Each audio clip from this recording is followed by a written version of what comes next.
Kabar. Baik, alhamdulillah. Silakan. Di sini saya. Iya. Selanjutnya sosok yang saat ini umumnya bicara soal ekstremisme dan radikalisme, tapi di masa pemilu jadi tim ses Ganjar Mahfud. Ia adalah Islah Bahrawi. Gus Islah. Apa kabar Gus? Alhamdulillah. Boleh. Berikutnya adalah, nah ini dari jauh tapi sering ke Jakarta, suara-suaranya kritis. Pakar hukum tata negara sekaligus tim hukum Prabowo Gibran, Bung Margarito Kamis. Selamat malam, Prof.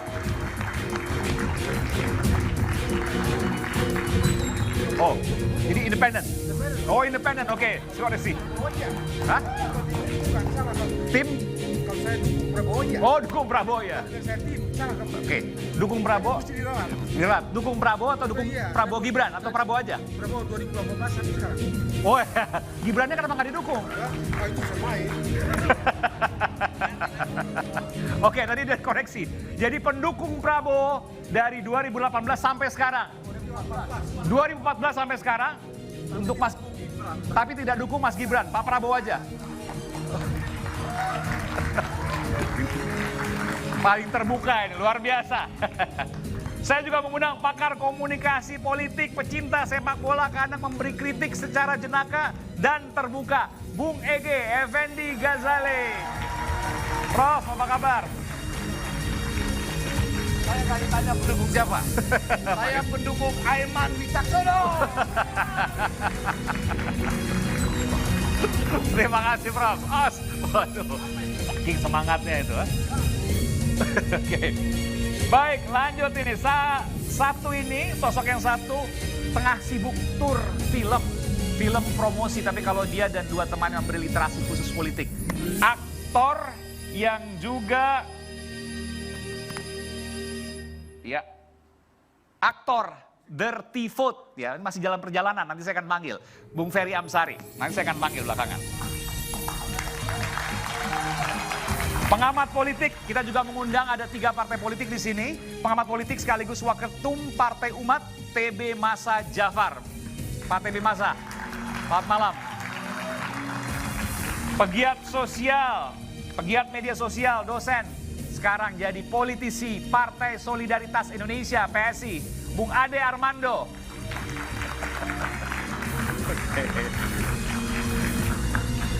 Di situ aja, Bang. Bung Ade ya. Partai-partai di bawah semua, nanti kita berikan kesempatan. Tapi tenang.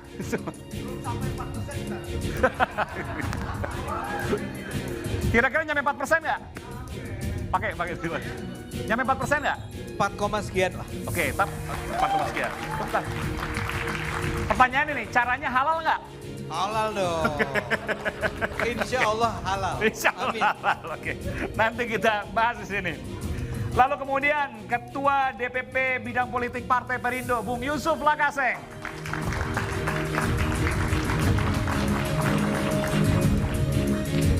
Sudah semua saya bacakan, nanti tinggal tunggu Bung Ferry Amsari. Selamat malam dan kita akan melihat dulu informasi apa yang akan kita bahas selama beberapa jam ke depan. Berikut ini.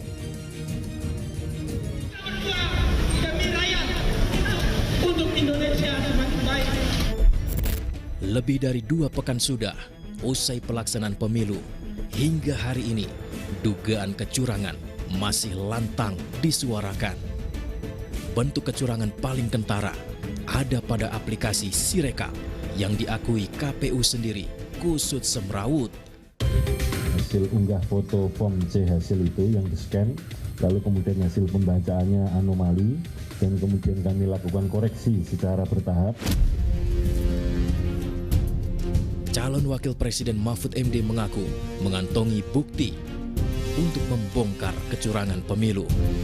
Punya bukti-bukti yang kuat. Angket itu sudah digarap oleh Pak. Saya bukan orang partai, saya tidak ikut dalam angket. Tetapi saya pastikan angket itu jalan.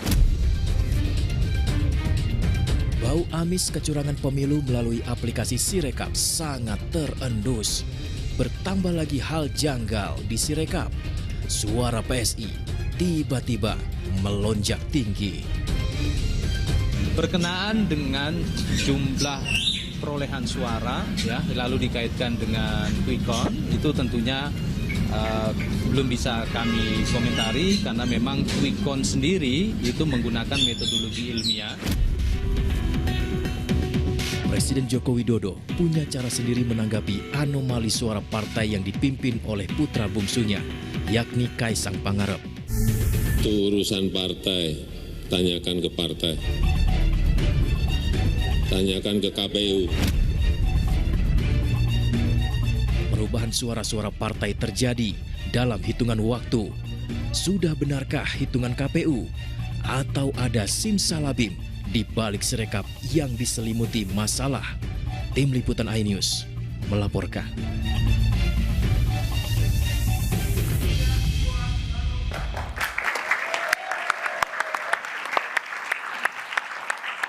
Saya mau langsung ke Bung Ade tadinya, tapi karena tadi pagi paripurna, jadi tahan dulu Bung Ade ya. Saya mau tanya soal paripurna dulu. Saya tidak merasakan adanya hawa-hawa atau semangat-semangat akan angket. Contoh misalnya tadi pagi sekitar pukul 10 pada saat pembukaan paripurna itu banyak yang kosong. Mbak Puan tidak hadir karena sedang ke Prancis ya, ada acara parlemen di sana. Tapi kemudian yang lain juga tampak tidak penuh kursinya.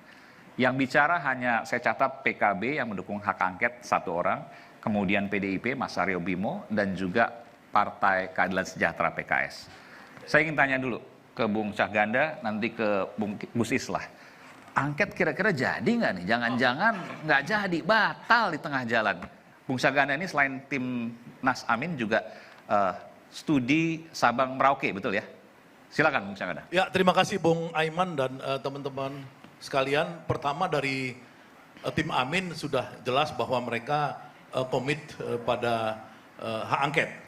Jadi hak angket ini kan merupakan hak partai politik yang dijamin oleh undang-undang. Tiga-tiganya tuh ya, Nasdem, PKB, iya, PKS. Ya, so far itu nggak ada masalah. Mereka komit dan bahkan mungkin dari pihak Nasdem hari ini sudah mengeluarkan statement, dia akan jalan tanpa menunggu lagi restu Bu Mega atau quote and quote restu Bu Mega ya. Selama ini menunggu karena ide itu berasal dari Ganjar Pranowo.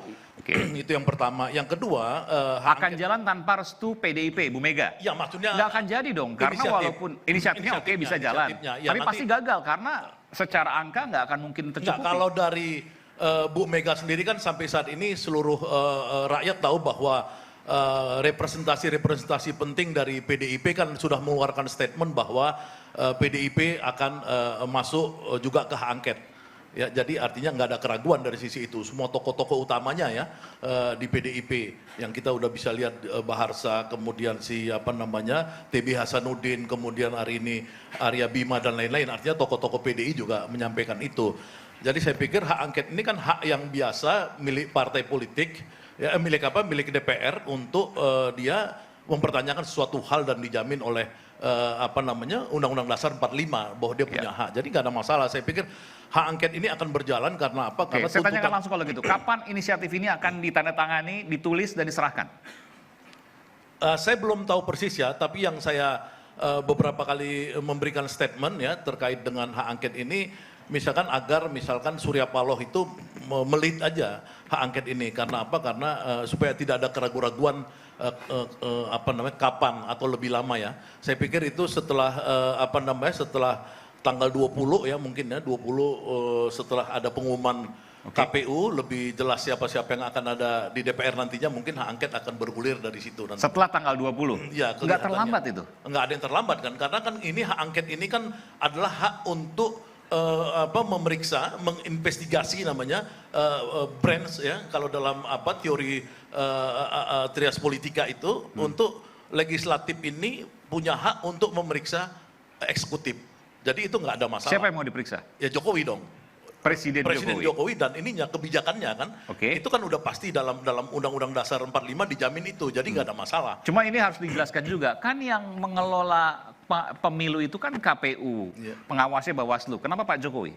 Ya menurut saya kan semua kita udah mendengar, misalkan tadi Profesor Mahfud MD sudah menjelaskan yang kita nonton tadi di TV bahwa itu memang wilayah yang bisa dikerjakan oleh partai politik adalah wilayah yang menyangkut Jokowi sebagai kepala negara dan kepala pemerintahan, ya, yang menyangkut tugas-tugas dia, misalkan yang dicurigai sebagai bagian-bagian kecurangan dalam pemilu. Ya, ini yang mau diselidiki, kecurangan itu. Itu biasa di Amerika dulu ada kasus Watergate misalkan, ketika itu Nixon melakukan satu intervensi menyadap data-data yang ada di Partai Demokrat dan kemudian dia dilakukan investigasi. Nah, di Indonesia zaman ini juga zaman Gus Dur ada Bulog Gate, zaman SBY ada Century Gate. Jadi saya pikir ini akan dilakukan untuk menyelidiki ya fenomena kecurangan yang terjadi seperti politisasi bansos. Satu, yang kedua penggerakan aparatur desa. Ketiga, kemungkinan aparatur negara terlibat dalam pemenangan calon tertentu. Ya, itu harus diselidiki, termasuk kemungkinan negara dalam hal ini pemerintah mendukung adanya kecurangan di KPU atau di sistem informasi KPU. Jadi saya pikir ini adalah hal yang biasa saja harus dilakukan. Saya mau Anda tambahkan, Bung Gus Islah. Jadi angket ini kita buka-bukaan di sini. Angket ini tujuan utamanya adalah Presiden Jokowi mengkritik, kemudian menyelidiki apa yang telah dilakukan oleh Presiden Jokowi dalam pemilu 2024. Betul demikian?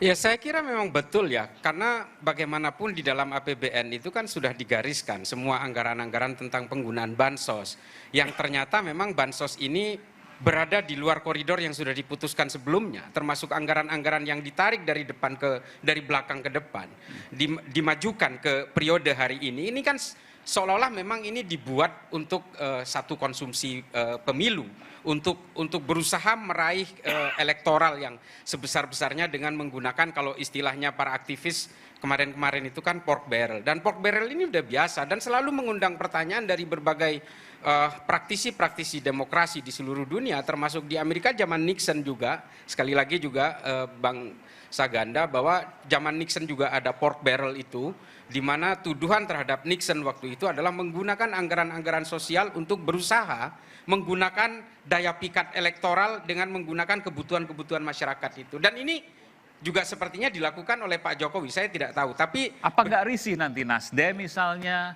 PKB misalnya, itu masih ada pemerintahan loh di pemerintahan Pak Jokowi, apalagi PDIP. Ya, bagaimanapun itu dalam konteks lain ya. Ada beberapa menteri juga dari PDIP yang hari ini masih menjabat, yang juga menjadi bagian dari pemerintahan. Tapi bukankah ini hak angket ini adalah bagian dari kanal-kanal dalam dunia demokrasi yang harus kita hargai? Artinya kalau orang yang gerah dengan hak angket, apalagi ada tadi anggota dewan dari Gerindra misalnya ya, yang mengatakan bahwa ini orang-orang yang nggak siap kalah. Katanya ini adalah hak angkot katanya. Saya baca itu. Loh, bukankah ini adalah kanal demokrasi yang disediakan oleh demokrasi? Rakyat butuh bukan hak angket, tapi hak angkot. Maksudnya supir-supir ya, yang kemudian mungkin dari sisi ekonomi dan sebagainya. Betul, dan dia lupa bahwa dulu ketika kalah Gerindra di tahun 2019 itu malah ambulan isinya batu. Bukan hak angket lagi. Justru hal-hal seperti ini yang tidak kita hindari. Penggunaan kekuatan-kekuatan yang keluar dari konstitusi ini justru tidak diakui oleh demokrasi. Dan hak angket ini adalah kanal dalam dunia demokrasi kita yang harus dipergunakan untuk menjawab berbagai pertanyaan, dan mereka juga berhak untuk menjawab itu sesuai data dan fakta. Kalau kemudian ada beberapa bagian dari masyarakat yang justru tidak menggunakan hak-hak konstitusi ketika mengajukan pertanyaan, misalnya bertindak anarkis misalnya, nah itu yang salah dalam dunia demokrasi. Nggak boleh itu. Nggak boleh. Betul. Tidak boleh bertindak anarkis, gunakan hak angket, dan tujuannya satu tadi, untuk menyelidiki apa yang dilakukan oleh Presiden Jokowi. Saya tadi mau nanya ke Bung Margarito Kamis, tapi karena tadi nyatakan nggak dukung Gibran, jadi saya nggak mau nanya dulu. Saya mau nanya nanti ke Bung Ade. Tapi saya panggilkan dulu Bung Ferry Amsari. Silakan Bung Ferry. Bung Ferry. Bang Aiman, boleh nggak saya 1 menit pun nggak sampai? Pendukung Prabowo Gibran, tapi pendukung Pak Prabowo atau Mas Gibrannya atau keduanya? Sebentar, saya harus ingatkan teman saya ini. Oke, silakan. Jadi panjang. Silakan. Saya sih menyarankan, Pak Islah ini teman saya menyarankan segera minta maaf di forum live ini karena mengatakan Gerindra lalu ambulan isinya batu. Saya cuma menyarankan sebaiknya minta maaf sebelum urusan jadi panjang.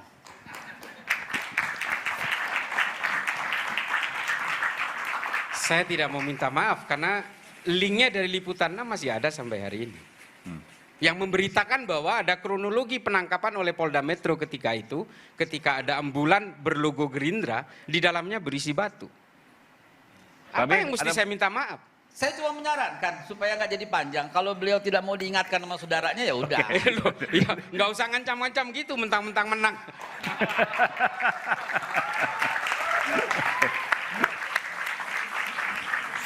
Saya harus simak juga. Saya ke Bung Ade dulu deh.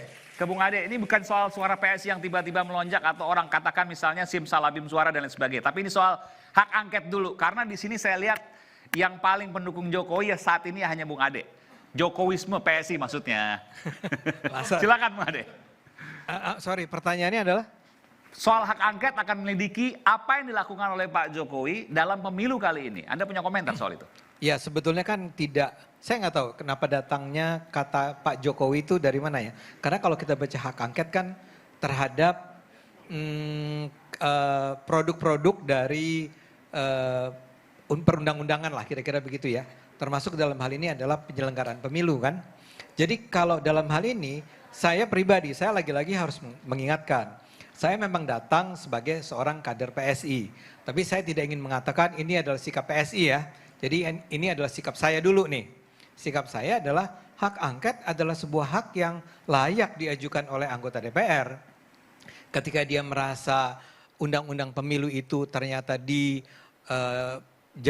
secara barangkali curang gitu ya. Barangkali tidak benar, maka wajar dong kalau mereka mengajukan hak angket tersebut. Jadi buat saya, ini soalnya yang mulai ngasih tepuk tangan adalah adik kelas saya namanya Effendi Ghazali. Jadi saya mau bilang nggak perlu terlalu ribut juga ya. Nggak perlu terlalu ribut. Artinya teman-teman yang barangkali merasa khawatir bahwa ini dilakukan untuk pemakzulan Pak Jokowi. Siapa yang bilang tuh? Adalah kan. Saya juga lupa. Siapa hak angket untuk pemakzulan. Ya itu kan tadi kan itu kecurigaan Anda? Tidak, ini disampaikan oleh sejumlah teman ya. Saya ingin mengatakan bahwa ya kalau itu pun dilakukan ya itu adalah hak konstitusional anggota DPR juga. Kenapa juga harus terlalu meributkan itu? Nggak apa-apa kalau memang ada kecurigaan tentang ketidakberesan dalam penyelenggaraan pemilu ya. Termasuk PSI kan juga punya komplain sebetulnya tentang hal-hal semacam itu ya. Ya wajar kalau diajukan, kan nanti kita lihat ada berapa banyak anggota DPR yang akan setuju dengan pengajuan hak angket tersebut. Tadi Anda katakan kesannya sih nggak serius-serius amat, ya nggak? Tadi Anda katakan itu kan? Tadi pagi melihat seperti itu. Kesannya seperti itu ya. Tapi kita nggak tahu besok dan lusa kan? Ya betul, kalau besok tiba-tiba ada pelonjakan luar biasa. Seperti suara PSI. Dalam hal jumlah-jumlah tersebut ada penggelembungan jumlah para pendukung hak angket juga nggak apa-apa. Itu kan hak konstitusional yang biasa-biasa saja menurut pendapat saya. Ya, kalau nggak setuju ya nggak usah didukung. Saya duga sih enggak. Tapi saya mau tanya Anda deh, ya. Ada kecurangan nggak sih di pemilu 2024 ini? Ya banyak lah kita dengar. Banyak. Kan? Ada begitu. Contoh? Nggak gini, saya mau bilang ini bukan apa keyakinan saya ya.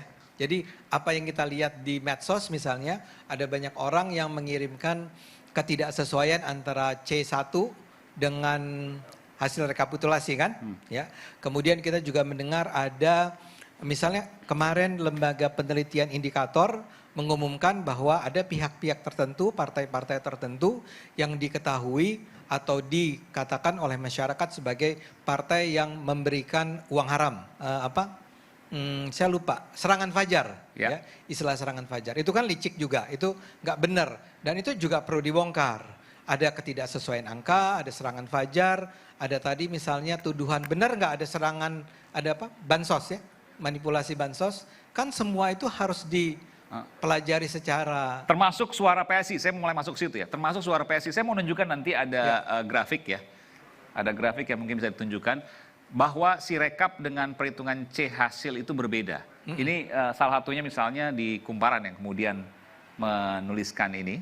Ya, ada di beberapa tempat TPS yang kemudian terjadi penggelembungan di si rekap. Ya.